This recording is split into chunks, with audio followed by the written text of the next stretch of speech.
what I bought in the past week, why I bought it, and how hard it might be for you to find it. Eddie Angel's Guitar Party. This came out in 1997. Eddie Angel is, I think he's the leader of the Los Straitjackets. I think it's his band. He is the longest running member as far as I know. He's one of the 2 guitar players. And Los Straitjackets I love. Fantastic band. This is much like a Straitjackets album. It's great guitar-based instrumental rock and roll. It sounds a little less polished, kind of like there's a live, it was recorded live in the studio and it's kind of a party atmosphere. There's a surf tune on here, there's a sleazy exotica tune, and there's plenty of wild rockers with Link Wray's scratchy and distorted influence never too far. So this came out, I think, after the second Los Straitjackets record. The first Los Straitjackets came out in 95, then they put one out in 96, this came out in 97. Good luck finding it. I've been record shopping my whole life, and since 1997 when this came out, I've never seen this in the bins before. I ordered it online from Discogs, and I think when I pulled it up, there was maybe one record store in the whole country that was selling it, and a couple in Europe.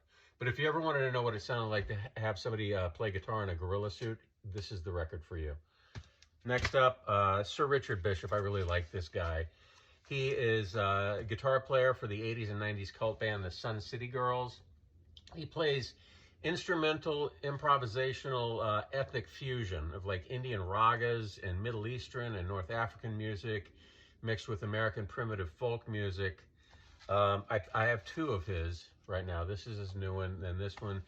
The Tangier Sessions came out in 2015. Bishop had a gig in Tangier, Morocco, and he wound up staying for a week. And this album was recorded in his room on a little digital tape recorder of him just practicing and playing in his room for a week in Morocco. It's really nice and intimate. It's a beautiful record. I think it had 5 stars in All Music Guide.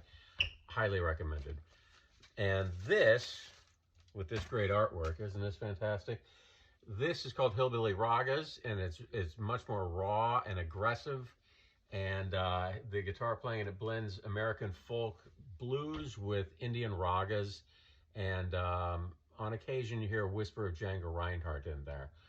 Again, really highly recommended. I like this guy. I'm on the Sir Richard Bishop kick lately. So if you're a guitar player and you want to hear something, either electric or acoustic, he does both with an ethnic flavor to it, and not just one country, but many different. Check out Sir Richard Bishop.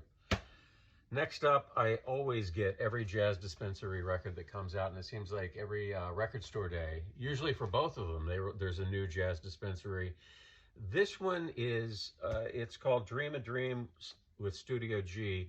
Studio G is a UK-based library music production house. Now, library music, I've explained in past videos, it's more of a UK thing. It's more of a European thing where they have vaults of library music that people who are making commercials or TV shows or movies can go and choose music that won't be credited to anybody who had anything to do with making the music. It'll just be anonymously used in the movie or the TV show or commercial, whatever.